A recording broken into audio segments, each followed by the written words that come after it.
It's time for Clash in Paris, and the show is being kicked off with John Cena's last presence in France, where he's taking on the Maverick Logan Paul.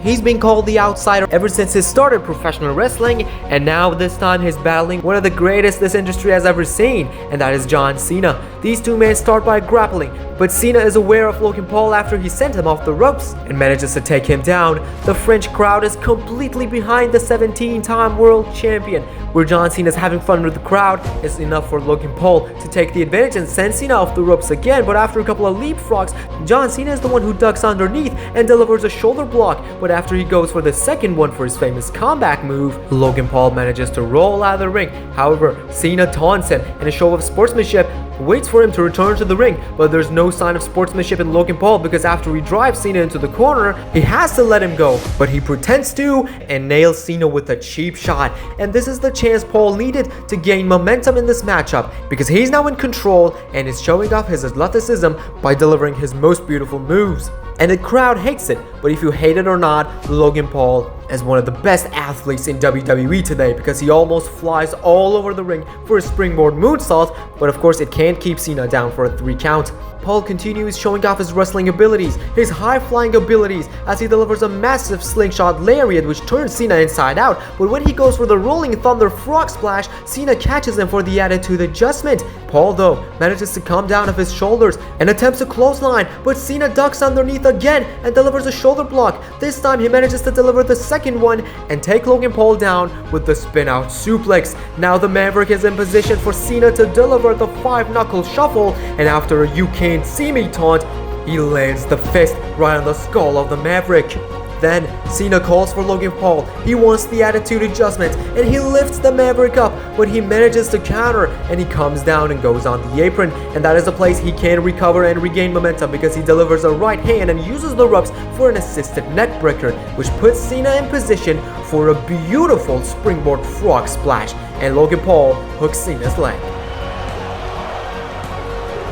But a kick out by Cena keeps him alive in this matchup. John Cena doesn't want to give up this easy, but Logan Paul is not done yet. He climbs the ropes and wants to dive again, but this time John Cena catches him with a beautiful snap power slam midair, and then he locks him in the STF, the same submission that passed out many superstars throughout Cena's career. But Logan Paul is not gonna be one of them because Cena lets him go because of the beast. Brock Lesnar is in France. He's here. And now we're realizing that maybe Nick Aldis was about to tell John Cena that the beast has landed in Europe, but Logan Paul didn't let him. And meanwhile, the French crowd is exploding. Logan Paul manages to recover and delivers a massive knockout punch from behind.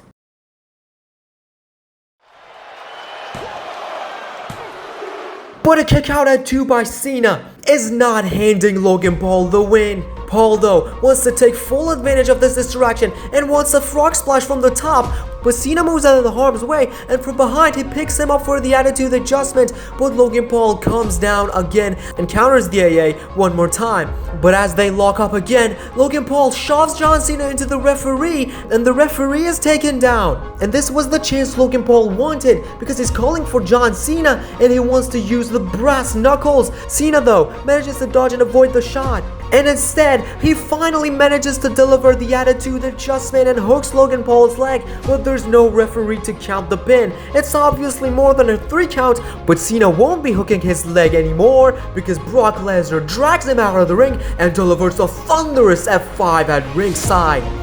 The beast is here to screw things up for John Cena again, and he does that with another F5. He sends him back in the ring, and this time he enters it himself. He's not done yet. He lifts John Cena up one more time and delivers another F5, this time in the middle of the ring. The beast is decimating John Cena, even worse than SummerSlam. But a man who's looking at him is John Cena's opponent. Logan Paul loves what he sees, but he's now mocking John Cena and his fans. But surely Brock Lesnar is not here to help Logan Paul, as he delivers an F5 to the Maverick, which gets people off their feet, but is not done yet. He delivers another one, but this time onto Cena, and Brock Lesnar leaves the ring, but Paul is still on John Cena, and the referee returns, and he counts the 3 count. And we can say that Logan Paul just got the biggest win of his career without even realizing he won. We witnessed this massive upset thanks to Brock Lesnar. But can we witness another one? Because the next matchup has the potential to give us another upset, where the OTC Roman Reigns is going to face the Big Godzilla Bronson Reed, who's also accompanied to the ring by Paul Heyman. They start by locking up, and Bronson Reed completely outpowers Roman Reigns by shoving him across the ring, and the Tribal Thief is taunting the Tribal Chief. Reigns, though, delivers a couple of shots, but that's not enough because Bronson Reed is aware of him and takes him down with a clothesline.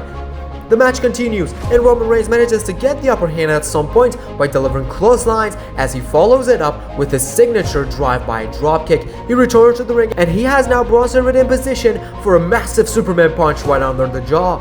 But Reed realizes that the situation is getting worse for him, so he rolls out, but Roman joins him out there and delivers another Superman punch, this time at ringside. But as Bronson Reed is down, Roman Reigns makes eye contact with Paul Heyman and is coming after him. He's confronting the man who made the Tribal Chief years ago. There's a lot of history between these two men, but we can somehow understand from Paul Heyman's look that he's sure that Roman Reigns won't do anything, at least for now. He returns to Bronson Reed, but the time was enough for him to recover as he delivers a massive clothesline, slamming Roman into the barricade, and he uses the same part of the ringside to decimate Roman Reigns. He sends him back in the ring, and Roman is getting back to his feet, but only to be hit with the massive body slam by big Bronson Reed. He's now in position, and Bronson Reed goes off the ropes to smash Roman Reigns by landing on his ribs with a massive senton, and he covers him, but of course it's a near fall as Roman Reigns kicks out.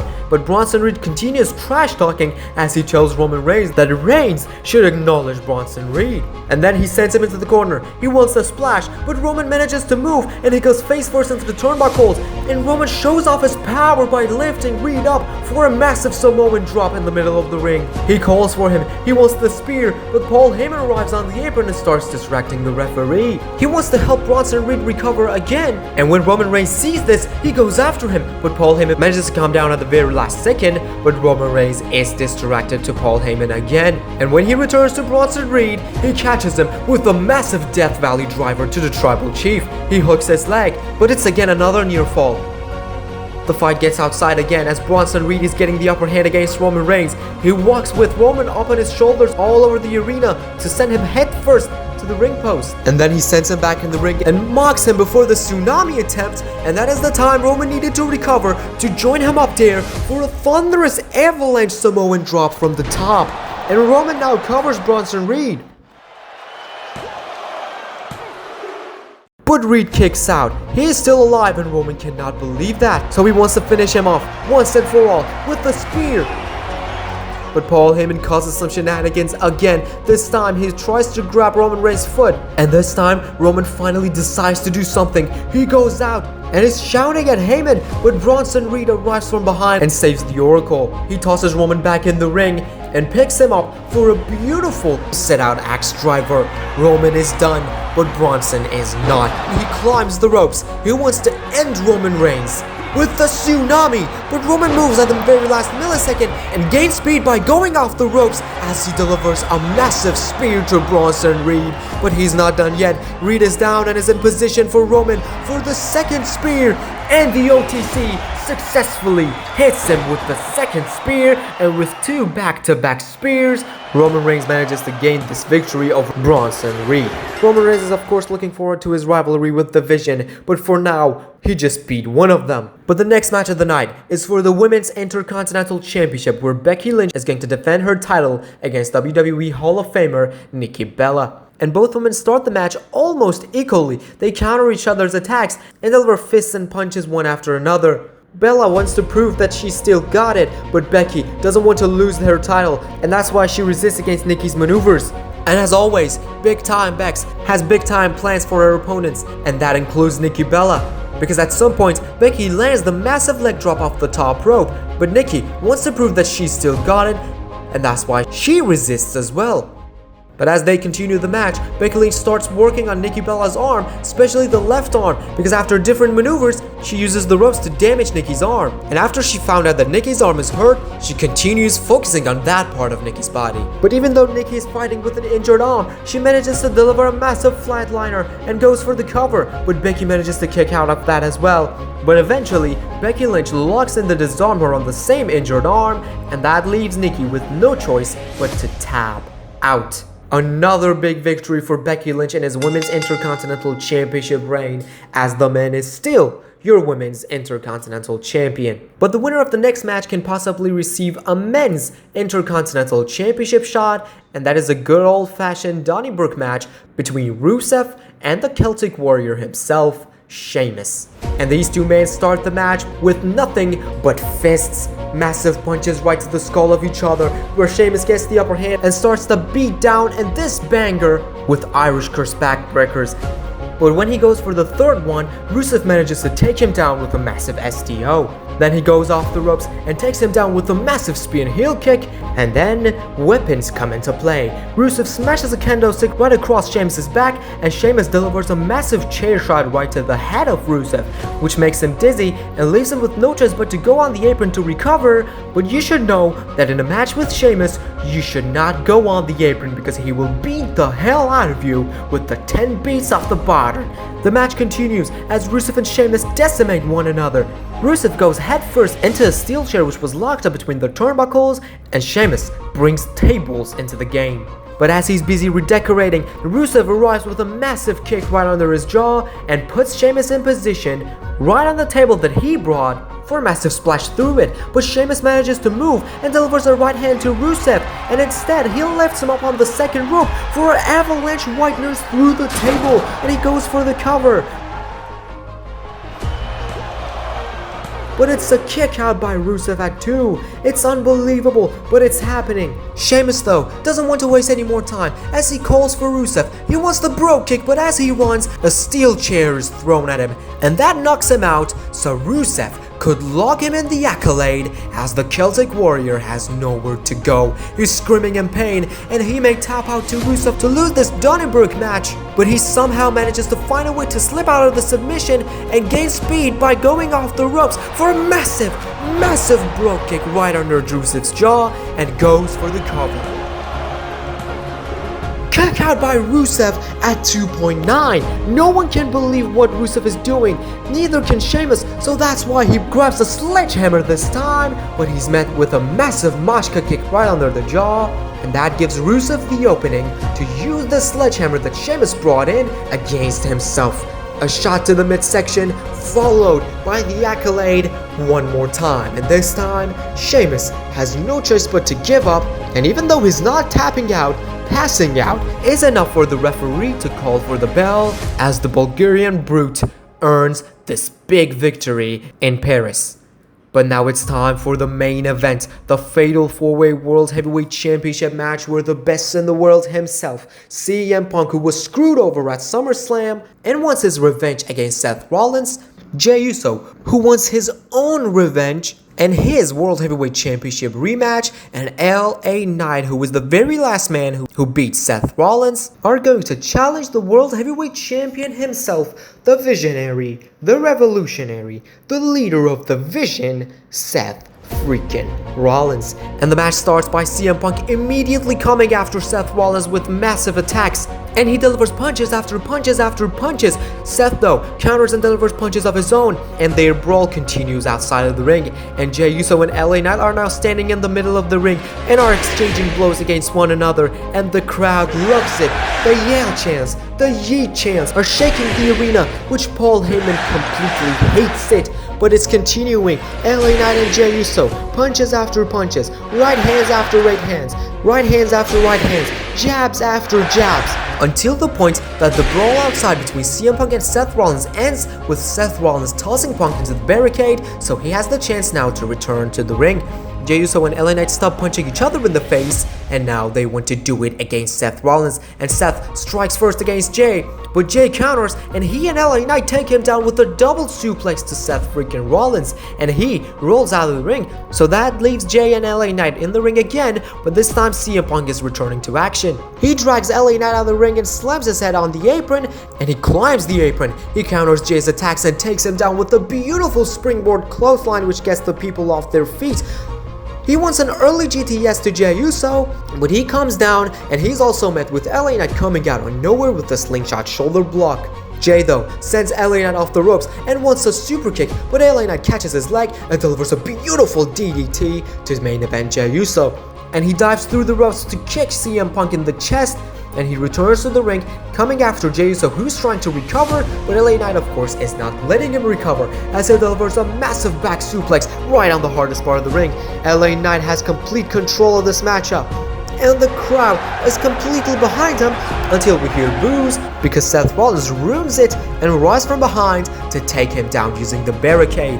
He turns his attention to CM Punk, who's barely getting back to his feet, and he delivers a massive knee strike off the apron to the best in the world as well. He sends him back in the ring, and Seth now is climbing the ropes from the top. He wants to dive, but CM Punk moves and dodges his crossbody and instead takes him down with a Uranagi, but not just a simple Uranagi, because he follows it up by locking Seth Rollins in the Anaconda Vice. Seth Rollins has nowhere to go and is screaming in pain. He may tap out to lose the World Heavyweight Championship, but CM Punk lets him go because he saw Jey Uso on the top rope who's diving, but his dodge sends the Uso splash to Seth Rollins. But as Punk is busy sending Jey out, LA Knight takes advantage and comes after Seth Rollins to cover, and Punk finally realizes that and comes after LA Knight. A few seconds of stare down between these two men, where LA Knight wants to strike, but CM Punk counters and nails him with a massive roundhouse kick. Now he calls for the GTS. He wants to put Knight to sleep, but Knight manages to come down and from behind, a beautiful counter into the BFT, blunt force trauma, and he goes for the cover. But Jey Uso breaks things up. Jey is not letting LA Knight win this matchup, and he sends him into the corner, sets him in position because he wants to gain momentum in this matchup by delivering the running hip attack. Seth Rollins returns to the ring and jumps over LA Knight to take Jey Uso down with the pedigree, and he goes for the cover. But Jey Uso kicks out at 2.9. Seth though climbs the ropes and wants to dive this time, but CM Punk ruins his plans as he takes him down. He climbs the ropes himself and not from the top. CM Punk is diving with his famous elbow drop right in the heart of Seth Rollins, but before he could get back to his feet, LA Knight dives with an elbow drop, where immediately he's met with an Uso splash by Jey Uso as well. But as Jey is trying to get back to his feet, he's dragged out of the ring by Braun Breaker, and the unpredictable badass spears Jey Uso in half. We also see Bronson Reed entering the ring, who's delivering a splash to LA Knight, and they are met with loud boos, which they of course don't care about. But CM Punk tries to fight back against them. A couple of slaps to Bronson Reed, a couple of kicks to his leg as CM Punk is about to take him down, but Braun Breaker arrives from behind to outnumber the best in the world. And even though Punk is trying to fight back against both of them, he's not successful doing that, and instead he is met with a massive Death Valley driver by Bronson Reed, which is followed up with the Tsunami. And the Vision decimated everyone. Then Braun Breaker drags Seth Rollins and puts him on CM Punk so he could retain his title. But he can't, because CM Punk manages to kick out of that. And of course the decimation is not gonna continue anymore because Roman Reigns is here, and the last time Braun Breaker was met by a spear from behind, so he goes out to watch out both sides this time, but Roman Reigns arrives from the opposite side with the Superman punch to Bronson Reed. Breaker was outsmarted again, and now Seth Rollins is getting back to his feet and he confronts Roman Reigns. Braun Breaker tries to enter the ring, tries to take down Roman Reigns, but Roman ducks under his attack and delivers a massive rib-breaking spear. Now Rollins wants to punch Roman, but he's met with a Superman punch too. Roman Reigns is fired up and he wants the spear. He's calling for him, and the people are completely behind the OTC. But Bronson Reed recovers and drags him out of the ring. Reed helps Breaker to get back to his feet, and they take down Roman Reigns again. but Jey Uso arrives and delivers a super kick to Braun Breaker. He clears the announce table and he's driven insane. He puts Braun Breaker on the announce table as he's thinking crazy. Also, LA Knight arrives from the other side to deliver a BFT to Bronson Reed, and he's driven insane as well. He's doing crazy things too. He clears the announce table and he puts Bronson Reed on the other table. Uso and Knight both climb the ropes, and Jey Uso yeets with the crowd before diving on Braun Breaker through the French announce table. Both men are down, and LA Knight says yeah before diving with a massive elbow right to the heart of Bronson Reed through the English announce table. Those two men sacrificed themselves to take out the Vision, but as Roman Reigns recovers and tries to get back to the ring, he's met with a stomp by Seth Rollins, but Seth himself is met with a GTS by CM Punk. But Punk is not done yet. He's calling for Seth. He wants to make sure that Seth won't get back up to his feet, and he delivers a second go to sleep to Seth Rollins.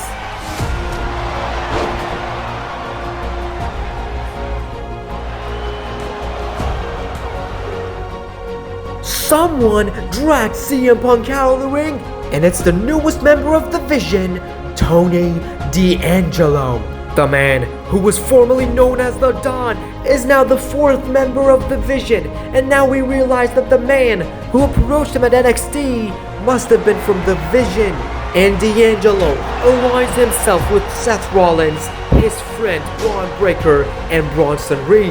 And after he demolished CM Punk using these steel steps, he counters Jey Uso's super kick attempt, nails him with a massive exploder, and sends him back in the ring, so Seth Rollins takes advantage and delivers a massive curb stomp and covers Jey Uso for a 3 count to retain his World Heavyweight Championship.